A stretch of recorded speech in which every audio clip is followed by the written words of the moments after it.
하나님 말씀 보겠습니다. 신약성경 히브리서 9장 1절에서 5절 말씀입니다. 신약성경 361페이지 히브리서 9장 1절에서 5절 말씀 찾으신 줄 알고 제가 공부해 드리겠습니다. 옛 언약에도 숨기는 예법과 세상에 속한 성소가 있더라. 예비한 첫 장막이 있고 그 안에 등잔대와 상과 진설병이 있으니 이는 성소라 일컫고, 또 둘째 휘장 뒤에 있는 장막을 지성소라 일컫나니, 금 향로와 사면을 금으로 산 언약 궤가 있고 그 안에 만나를 담은 금 항아리와 아론의 상난 지팡이와 언약의 돌판들이 있고 그 위에 속죄소를 덮는 영광의 그룹들이 있으니, 이것들에 관하여는 이제 낱낱이 말할 수 없노라. 아멘. 9절 하반절을 보면은 예물과 제사는 섬기는 자를 그 양심상 온전하게 할 수 없나니, 첫 언약은 온전하게 할 수 없습니다 하는 제목으로 오늘 말씀을 나누고자 합니다. 전전 시간에 제가 말씀드렸다시피 히브리서는 신약의 레위기다 이렇게 말하였습니다. 신약의 레위기, 하나님 앞에 제사 지내는 제사의 예법과 같은 이런 것이다, 이런 말을 했습니다만, 오늘 이제 9장에 와서 히브리서 9장에서는 드디어 레위기에 기록되어 있는 이런 제사의 성소와 지성소와 또 성막에 관한 이런 내용들이 나오고 있습니다. 그런 걸 보면은 구체적으로 레위기에 있었던 제사의 예법들이 드디어 나오는 이런 내용들입니다. 구약의 제사 제도는 지상에 있는 성소를 통해 이루어졌다, 이렇게 오늘 1절에 말하고 있습니다. 첫 언약, 옛 구약의 제사 제도는 섬기는 예법과 세상에 속한 성소가 있더라. 구약 시대의 성소에 대한 이야기입니다. 오늘 이 본문에는 제사 제도를 위해서 세워진 여러 기구들이, 그러니까 이제 성막에 있는 여러 구성 이런 기구들, 성막에 있는 기구들이죠.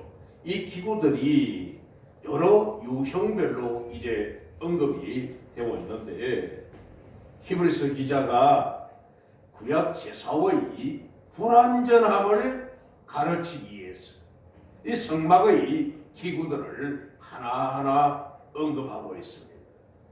그러니까 구약의 성막에서 드렸던 그 제사는 신약 시대에 와서 불완전했다, 그걸 드러내기 위하여 하나하나 이렇게 언급을 하는데, 그 이유는 이 성막에 있는 기구들이 지상에 속해 있는, 그렇죠, 이 땅에 속해 있는 유한한 것들이라는 겁니다.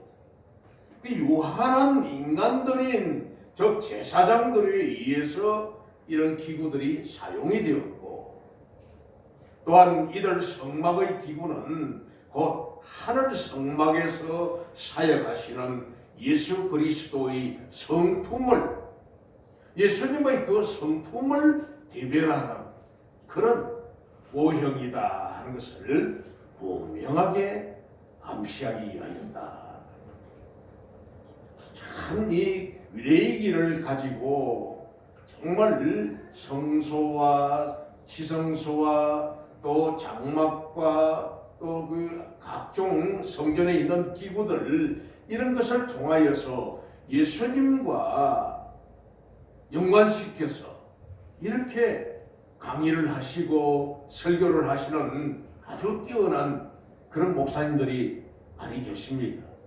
우리 한국에도 많이 계십니다만 모든 것들을 예수님에다가 초점을 맞춰서 설명을 하고 설교를 하는 참 은혜가 됩니다.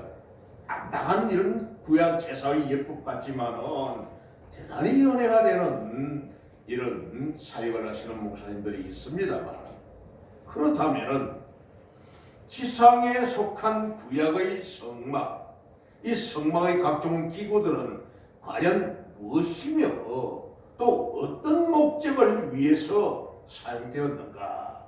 무슨 목적으로 이런 것을 썼는가?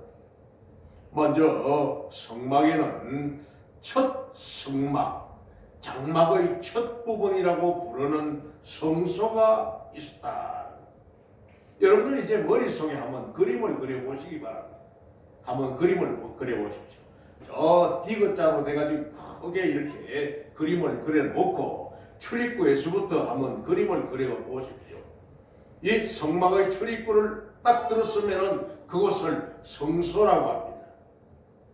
이곳의 우편에 성소에 딱 입구를 들어가면 오른쪽 편에는 떡상이 있었다. 떡을 올려놓는 떡상이 있었다. 그 다음에 성소의 좌편에, 여러분들 머릿속에 그림을 그리라고 했습니다. 좌편에 보면은 떡상의 맞은편입니다. 좌편에는 등대가 있었다. 등대가 바로 이게 등잔대, 7가지 가지를 가지고 있는 7 금촛대가 있었다는 겁니다. 그런지 촛대의 그 끝에는 살구꽃 모양을 되어 있는 금촛대가 좌편에 있었다. 그 다음에 정면에 똑바로 성소의 정면의 끝에는 금향단이 놓여 있었다. 금향단, 향을 피우는 단이죠. 이제를 보면은 예비한 첫 장막이 있는데 그 안에 등잔대와 상과 진설병이 있으니, 진설병은 떡입니다. 떡을 떡상, 이 상 위에 떡이 올려져 있었으니 이는 성소라 일컫고 성소다. 그리하여서 이 제사장들은 매일 아침마다 아침 저녁으로 상 번제를 드립니다. 상이라는 것은 일상적이다. 일상적으로 아침 저녁 제사를 지내는데, 즉 예배를 드리는데, 분향을 할 때에, 아침에 금향단에 분향을 할 때에 촛대에 있는 불을 끈다는 겁니다. 아침에 들어가면은 불을 끄고, 저녁에 상번제를 들어갈 때, 분향할 때는 등대에 불을 켜온다는 겁니다. 좌측편에 있는 등대에다 불을 켜. 그렇죠. 밤에는 캄캄하게 어두우니까 그 등잔에다가 불을 켜고, 아침에는 이제 날이 밝아졌으니까 불을 끈다. 그렇게 해서 성소 안을 환하게 밝혔다. 자, 이제 구약의 출애굽기와 레위기에 가서 우리가 조금 살펴보겠습니다. 이 말씀과 함께 연관된 내용을 한번 살펴보겠습니다. 출애굽기 27장 20절에서 21절 말씀. 너는 또 이스라엘 자손에게 명령하여 감람으로 짠 감람 올리브 기름입니다. 순수한 기름을 등불을 위하여 네게로 가져오게 하고, 끊이지 않게 등불을 켜되 아론과 그의 아들들로 회막한 정복의 휘장 밖에서 저녁부터 아침까지, 밤이죠. 밤중에는 항상 여호와 앞에 그 등불을 보살피게 하라. 혹시 바람이 불든지 이렇게 해가지고 꺼지지 않을까 항상 아론의 아들들에게 시켜서 이 불을 보살피게. 이는 이스라엘 자손이 대대로 지킬 규례이니라. 대대로 지킬 규례다. 또한 제사장들은 일주일에 한 번씩 안식일 전날 밤입니다. 오늘날 토요일이 안식이니까 안식일 전날 밤이면 지금의 금요일이죠. 금요일 날 저녁이 되면은 떡상에 있는 이 떡을 새 것으로 바꾸어 놓습니다. 안식일 전날 밤에 항상 새 떡으로 진설했다. 상에 올려놨다. 이 떡은 여섯 덩어리씩, 6덩이씩 두 줄로 얹어놨다. 이 12조각입니다. 12조각인데 이것은 이스라엘 12지파를 상징하는 12지파가 자기가들이 하나님 앞에 전부 한 조각씩 해서 상위에 올려놓은 이런 것을 상징하는데, 이때 바꾸어진 일주일 동안 상위에 올려가 있던 이 묵은 떡은 거룩한 성물이라 해서 제사장들의 몫이 됐다. 제사장들만 먹었다. 다윗 시대에 다윗이 쫓겨다닐 때에 하도 배가 고파 그렇게 할 때 성전으로 들어가서 거기에 진설되어 있던 묵은 떡을 제사장 몫인데도 불구하고 다윗 일행들에게 주었다는 이런 기록이 있습니다만, 레위기 24장, 출애굽기 다음에 있는 레위기 24장 5절에서 9절을 보면은 너는 고운 가루를 가져다가 떡 12개를 굽되, 고운 가루를 가지고 떡을 12개를 굽어라. 각 덩이의 10분의 2에바로 하여 여호와 순결한 상의에 두 줄로 한 줄에 6씩 진설하고 한 줄에 6덩이씩 이렇게 올려놓고, 너는 또 정결한 유향을 그 각 줄 위에 두어 기념물로 여호와께 화제를 삼을 것이며 그 향을 이제 피우라는 거죠. 안식일마다 이 떡을 여호와 앞에 항상 진설하리니 할지, 안식일 때마다 항상 놓아라, 올려드리라. 이는 이스라엘 자손이 위한 떡이요 영원한 언약이니라. 이 떡은 아론과 그의 자손에게 돌리고, 묵은 떡이죠. 일주일 동안 있었던 것은 아론과 그 자손에게 돌리고, 그들은 그것을 거룩한 곳에서 먹을지니 이는 여호와의 화제 중 그에게 돌리는 것으로서 지극히 거룩함이라. 이는 영원한 규례니라. 이도 영원한 떡상에 떡 올리는 이것도 영원한 규례다. 이렇게 말씀을 합니다. 다음으로 성막에는 둘째 휘장이 있었다. 지성소와 이제는 성막, 성소와 연결되는 이런 구분하는 휘장입니다. 성소 입구에 있는 휘장은 첫째 휘장인데, 성소로 들어가는 첫째 휘장은 그게 이제 바로 첫째 휘장이고, 지성소로 들어가는 입구는 둘째 휘장이다. 그렇게 하는데, 뒤에 있는 지성소라 불리는 이런 공간이 있었는데 여기에 언약궤가 놓여져 있었다. 여기 언약궤가 놓여져 있었다. 3절에 있는 내용입니다. 언약궤가 있는. 그런데 오늘 이 본문 4절을 보면은 금향로와 사면을 금으로 산 언약궤가 있고, 이제 지성소입니다. 그 안에 만나를 담은 금 항아리와 아론의 삼난 지팡이와 언약의 돌판들이 있고, 금 향로도 여기 있다. 방금 성소에 금 향로가 향단이 있어가지고 향을 피우는데, 여기 금 향로와 사면을 금으로 산 언약궤가 있고, 그럼 지성소 안에도 있다는 말인가? 이렇게 언급이 되고 있는 것처럼 보입니다만, 얘는 대제사장이 대속죄일에 지성소에 가지고 들어간다는 겁니다. 금 향단을 가지고 들어가 가지고 언약궤를 향으로 가렸다는 겁니다. 덜렁 그냥 언약궤 앞으로 지성소 대제사장이 못 들어갔다는 겁니다. 그래서 향로에 향을 피워가지고 이 향의 연기가 언약궤를 확 가리도록, 바로 볼 수 없도록 하기 위해서 향로를 가지고 들어간다. 하나님의 그 임재의 그 언약궤를 사람이 직접 봐버리면 그 자리에서 적사를 해버렸기 때문에, 그래서 여기 보면 금향로와 이렇게 시작을 합니다. 그래서 언약궤를 향으로 가리는데 사용해서 지성소에서의 사역과 관련이 되었기에 이렇게 기록이 되어 있다. 실제로는 성소에 있는 것입니다. 항상 성소에 있는 것이죠. 그러하여서 이 언약궤 안에는 만나를 담은 금 항아리, 40년 동안 농사 짓지 않아도 하늘의 양식이 쏟아져서 백성들이 배불리 굶지 않고 살 수 있도록 40년 광야에서 살 수 있도록 만들었던 이 만나를 담았던 항아리,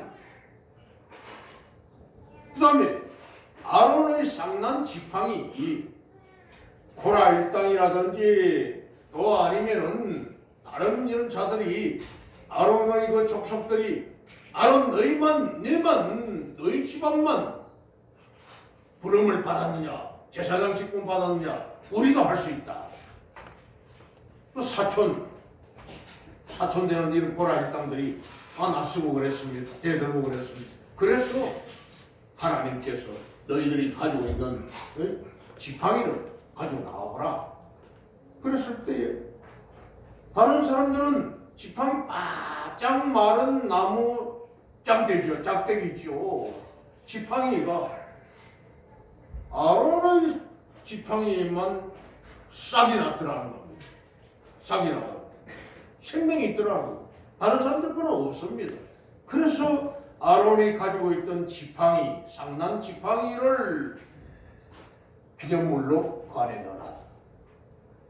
그리고 또 언약의 비석들이 있습니다.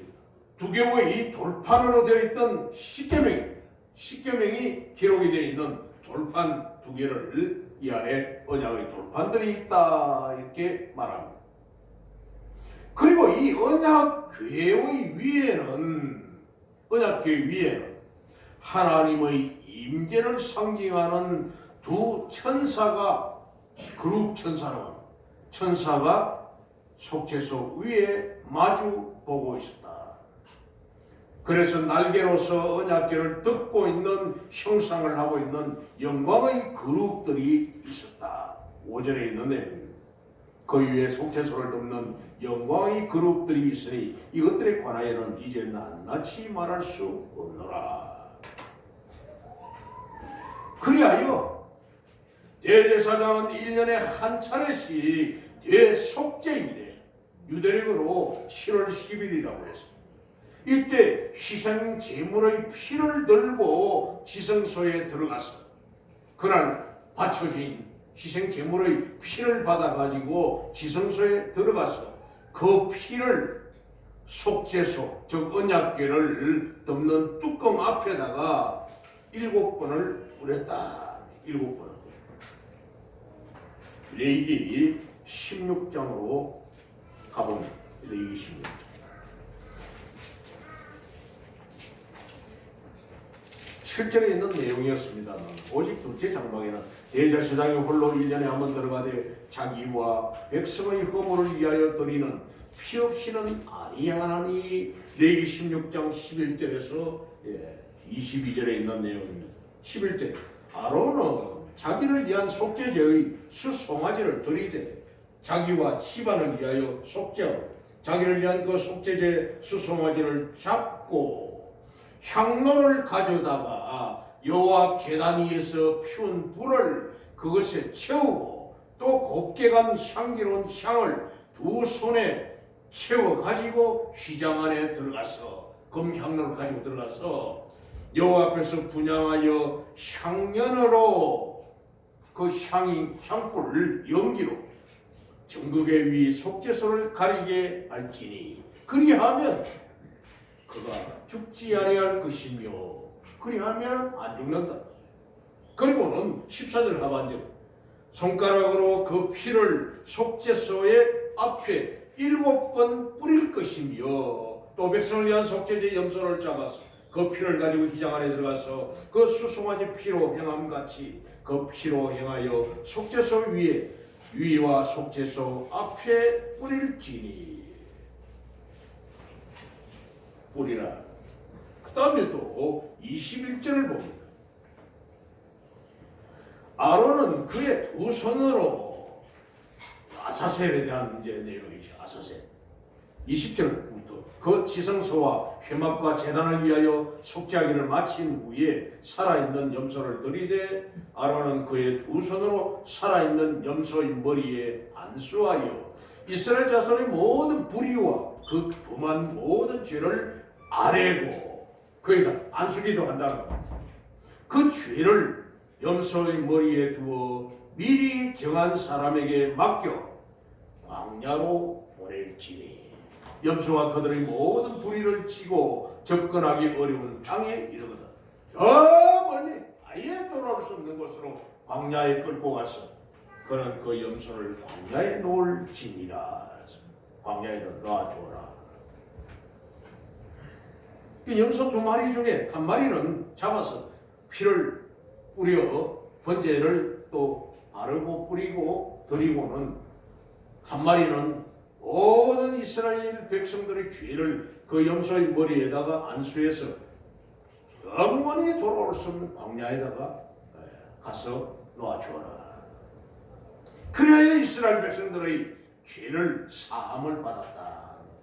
참 상당히 좀 이해가 될 수 없는, 좀 우습기도 하고 좀 재미있기도 하고 그렇지만은 이게 최고의 법이었다는 겁니다. 이 당시에 제사함 받기 위한 최고의 법이요. 그러나 첫 장막인 성소나 둘째 장막인 지성소에 하나님을 섬기는 예법인 이 제사제도는 사실상 연약하고 부족한 인간 제사장들에 의해 행해졌기에 그 효력이 영원히 지속될 수가 없었습니다. 그렇습니다. 인간인, 죄 많은 인간인 제사장이 죄가 없겠습니까? 죄가 있습니다. 강단에 서 있는 목사 죄가 없겠습니까? 죄가 있습니다. 목사 부족한 자가 목사예요. 그러니 인간이 지내는 이 죄가, 그 예법이 과연 영원한 효력을 가질 수 있겠는가?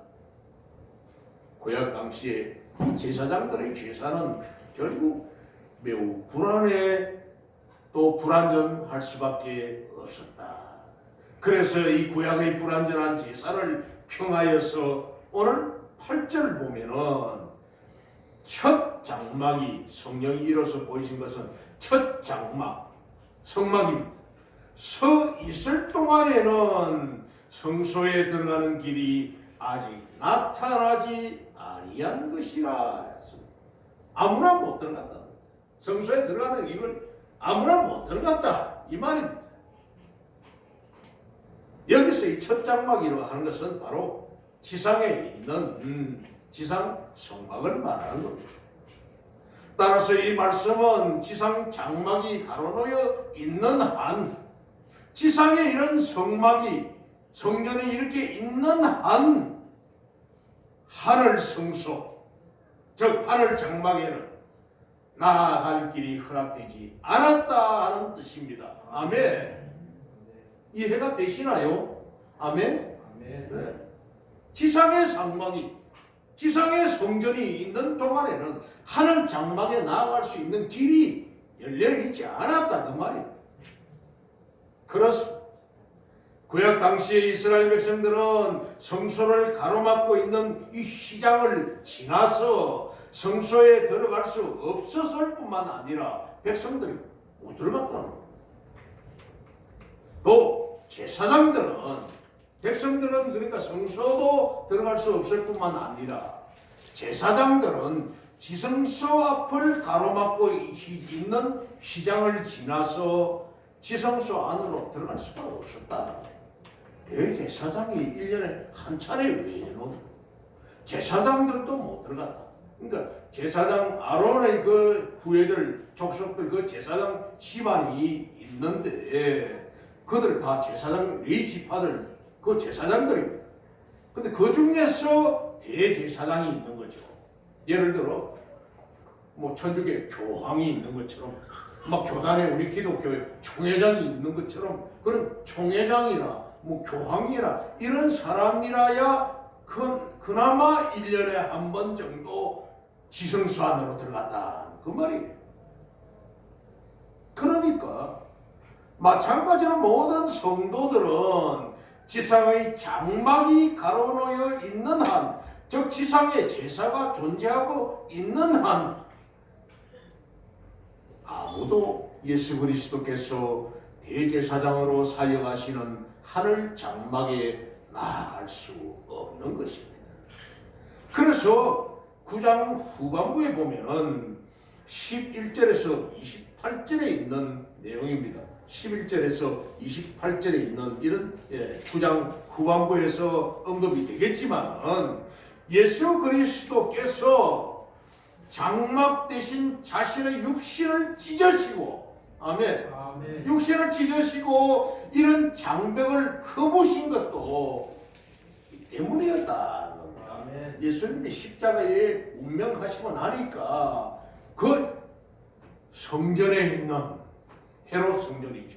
예수님 죽음 당시에 헤롯 성전, 헤롯 대왕 때에 지어진 성전이었는데 그 안에 있는 성소에서 지성소로 들어가는 입구의 휘장이 위에서부터 아래로 저절로 쫙 찢어져 버렸다는 겁니다. 이제는 막 개방돼 버렸다. 아무나 들어갈 수 있도록 돼 버렸다는 거죠. 그처럼 바로 이 때문이었다. 12절 봅니다. 염소와 송아지의 피로 하지 아니하고 오직 자신의 피로 영원한 속죄를 이루사 단번에 성소에 들어가셨느니라. 자신의 피로, 예수님이 자신의 피를 통하여서 이제 영원히 성소에 들어가셨다. 또 24절을 봅니다. 그리스도께서는 참 것의 그림자인 손으로 만든 성소에 들어가지 아니하시고, 그림자라 했습니다.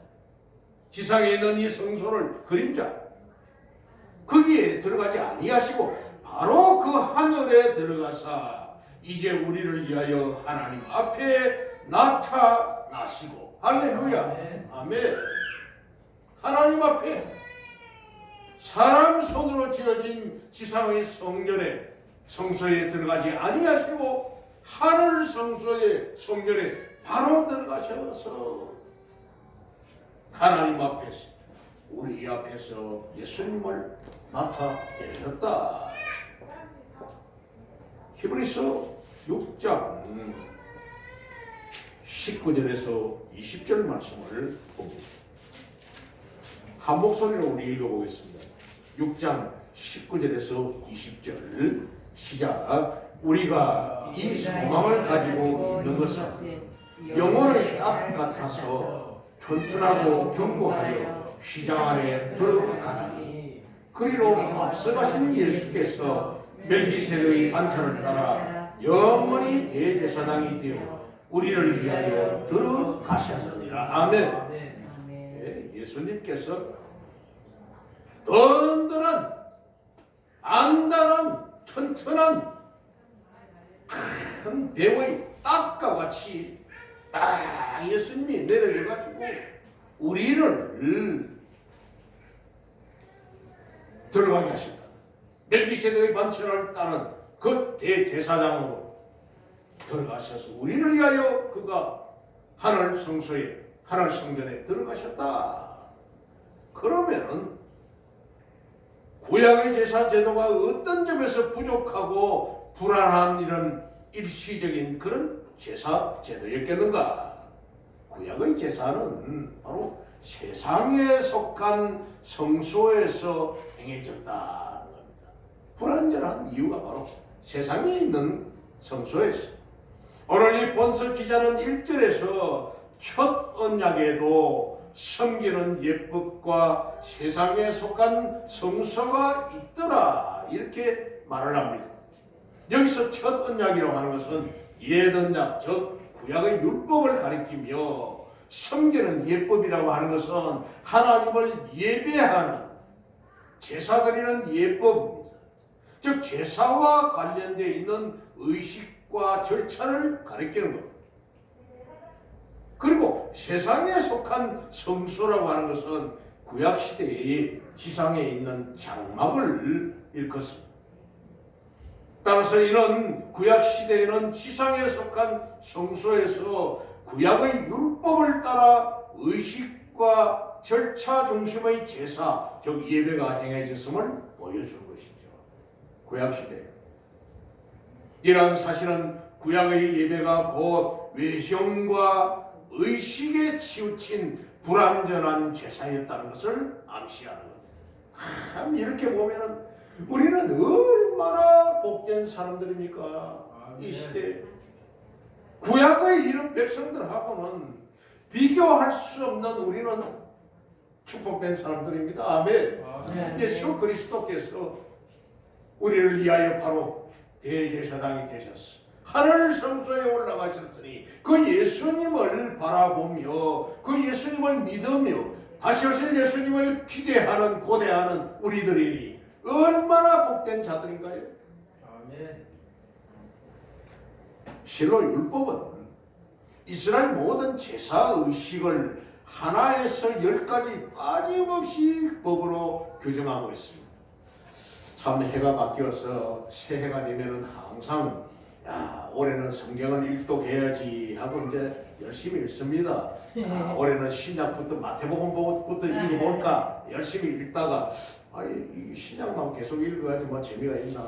구약부터 또 한번 가보자. 창세기 출애굽기 가다가 막 레위기에 가면은 막 잡으러미 오고 그냥 막 졸리고 깝깝하고 이런 막 제사 어쩌고 그만 거기서 그냥 막 무너져 버립니다.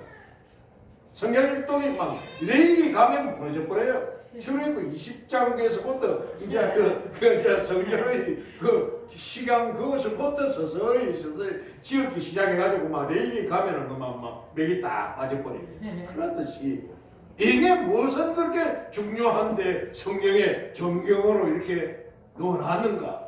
그렇죠. 중요하다는 겁니다. 정말로.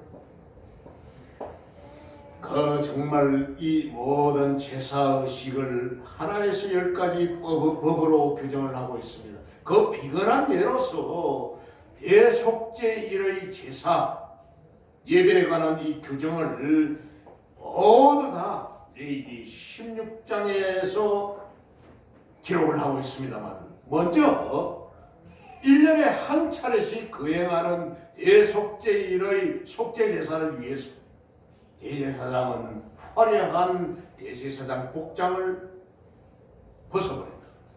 입지 않고.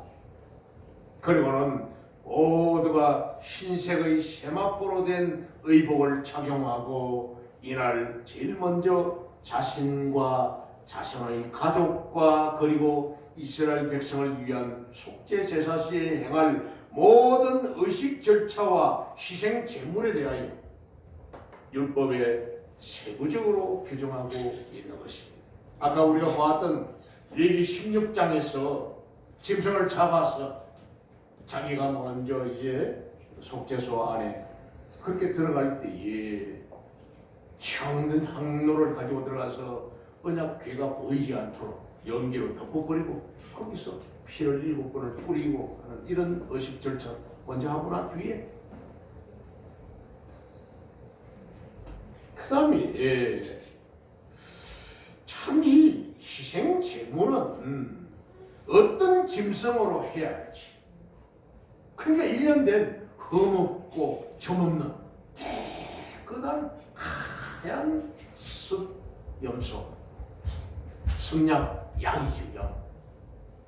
또 지성소에 들어갈 때는 무엇을 준비를 해가지고 들어갈지, 지성소에 들어갈 때는 끈으로 묶었다고 합니다. 허리에다 끈으로 묶었다고. 만약에 들어가서 거기서 하나님 앞에 막 경호래 어떻게 하다가 적사를 당하고 나면 들어가면 안 나오면은 줄을 땡겨 끄집어내야 한다. 끌어냈다. 그 다음에 또 대제사장은 금 향단과 희생 제물의 피를 가지고 들어갔습니다. 그 이후로 피는 속죄소 앞에 뿌리기 위해서 향단은 분향하여서 속죄소를 가림으로써 죽임을 면하기 위하기 따로 자체 소홀해버리면 그만 장사 치는 날입니다. 대제사장이 죽는 날이에요. 얼마나 두렵겠습니까? 또한 지성소 안에 핏부림의 의식은 어떻게 행해야 할지, 또 지성소에서 핏부림의 의식이 끝난 뒤에 밖으로 나와가지고 번제단에서 핏부림의 의식은 어떻게 해야 될지, 그 후에 아사셀 염소를 광야로 보낼 때의 의식은 어떻게 해야 할지, 대속죄일 제사 의식은 대제사장의 복장에서부터 제사 절차, 즉 피 뿌리는 순서와 횟수와 피를 뿌려야 할지 피를 발라야 할지 제단에 발라야 하는지 이러한 모든 것들입니다. 엄격했다. 그래서 제사장으로 세우려면 나이가 25세가 되어야만이 제사장 교육을 5년 동안 제사장 교육을 철저하게 시켜서 30세부터 50세까지 사용을 했다는 겁니다. 요즘 보면은 성당에서 이렇게 예식을 하는 걸 보면은 성당에 주교나 신부가 있고 그러면은 거기에 아이들 복사라고 이렇게 하는 복사 어린 아이들을 갖다가 이제 이런 교육을 시키는 이런 걸 보았습니다.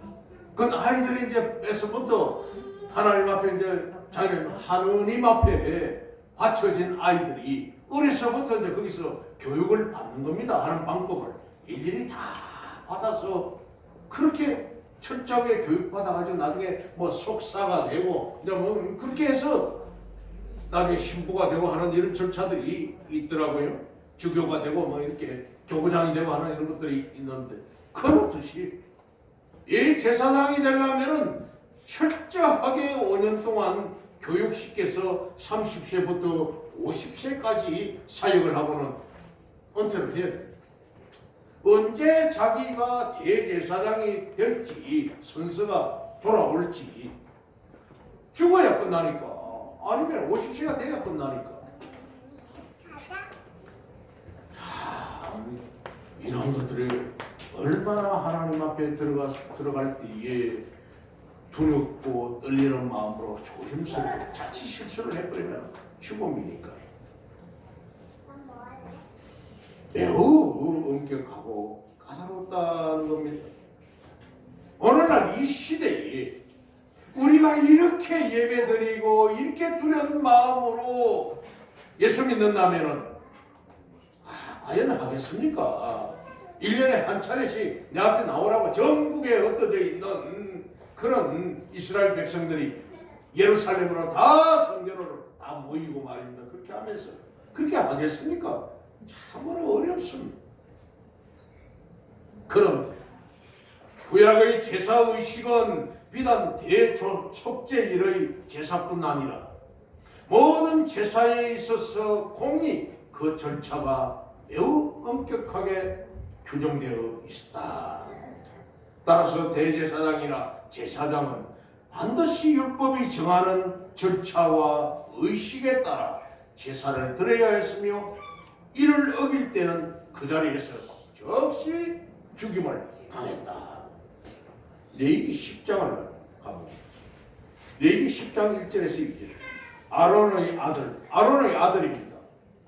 제일 먼저 첫 제사장으로 택함을 받았던 그 아론의 친아들 나답과 아비후가 각기 향로를 가져다가 여호와께서 명령하시지 아니하신 다른 불을 담아 여호와 앞에 분향하였더니 불이 여호와 앞에서 나와 그들을 삼킴에 그들이 여호와 앞에서 죽은지라. 향불을 피우는 그 불을 담아오는 그것도 규정이 있었다는 겁니다. 그래서 율법에 정하여져 있지 않은 불쏘시개를 담아가지고 들어왔다가 그 불이 그냥 막 아론의 친아들인데 나답과 아비후를 그냥 불태워버린다. 불이 나가지고. 얼마나 두려운 일입니까? 놀라운 일입니까? 그러기에 이 구약의 제사는 자연히 외형적이며 의식으로 그럴 수밖에 없었다. 외형적이고 의식적으로. 결국 구약의 제사는 시대가 흐를수록 제사의 원래 정신은 사라지고 형식과 외식만이 남아있게 되었다는 겁니다. 이런 것 구약의 제사 제도가 인간의 마음 중심과 내면의 신앙 제사의 자세보다는 사람의 내면의 신앙 자세보다는 형식과 의식에 치중한 불완전한 이유였기 때문입니다. 불완전한 이런 제도다. 그러나 참으로 하나님께서 원하시는 제사는 신령과 진정의 예배입니다. 개정성경에서는 영과 진리의 예배인 것입니다. 아멘. 아멘. 또 자신의 몸을 산 제물로 드리는 제사라는 겁니다. 아멘. 아멘. 요한복음 14장 24절에 나를 사랑하지 않아야 하는 자는 내 말을 지키지 아니하나니 너희가 듣는 말은 내 말이 아니요 나를 보내신 아버지의 말씀이니라. 내가 하는 이 말은 나를 보내신 아버지의 말인데 너희가 나를 사랑하지 아니하는 연고로 내 말을 듣지 않았다. 지키지 않았다. 로마서 12장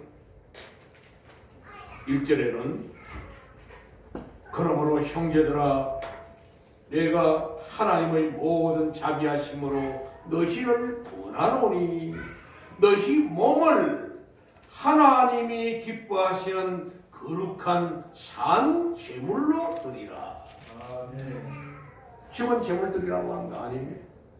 죽어서 죽은 것의 피를 받아 드리는 게 아니라 너희 자신을 영과 혼을 마음 전체를 하나님 앞에 드리라.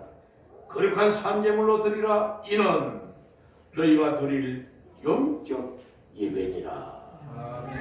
아사셀의 예배가 아니요 짐승을 잡아 번제로 드리는 예배가 아니요 핏부림의 예배가 아니라 너희 자신이 진정한 마음으로 진정한 자세로 영적인 산제사로 하나님 앞에 드리라.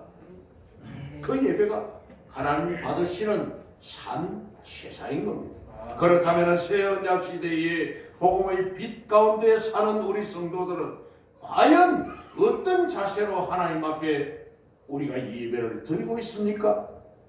우리가 어떤 자세로 드립니까? 혹시 우리는 구약의 성막을 교회로 생각하시나요? 결코 그럴 수는 없습니다. 아멘. 아멘. 오늘날 이 교회를 구약의 성막과 같이 생각하시나요? 그렇지 않습니다. 그럴 수 없습니다. 그 형태만 바뀌었을 뿐 여전히 형식과 의식에 여러분들이 사로잡혀 있다면 진정한 예배자의 자세를 상실한 채 습관적인 신앙인의 자세로 일관하고 있지는 않는가. 우리는 정말 예수 그리스도로 말미암아 참 자유함을 얻었습니다. 할렐루야. 아멘. 참 하나님의 백성이 되었습니다. 첫 장막이 아니라 영원한 아버지 나라에 하나님을 바로 아버지라 부를 수 있는 이런 은혜를 우리가 받았으니 이런 의식과 형식에 치우친 예배가 아니라 진정한 산제사로 아버지 앞에 드려서 하나님 앞에 기쁨을 얻는 저와 여러분 되시기를 우리 주님의 이름으로 축원합니다. 아멘. 아버지 하나님 감사합니다. 참으로 구약의 이 예배는 형식과 의식에 치우쳐 형식을 통하여서 그들이 구원받는다고 하였지만 오신 예수 그리스도로 말미암아 우리는 영원한 아버지 나라의 하늘 참 장막에 들어가는 약속과 은혜를 받았사오니 우리는 이 말씀을 똑바로 이해하고 똑바로 우리의 심령에 심어서 거룩한 산 제물로 산 제사로 아버지 앞에 예배자로 살아가는 우리 모두가 되게 하옵소서. 감사하고 예수님 이름으로 기도합나이다. 아멘.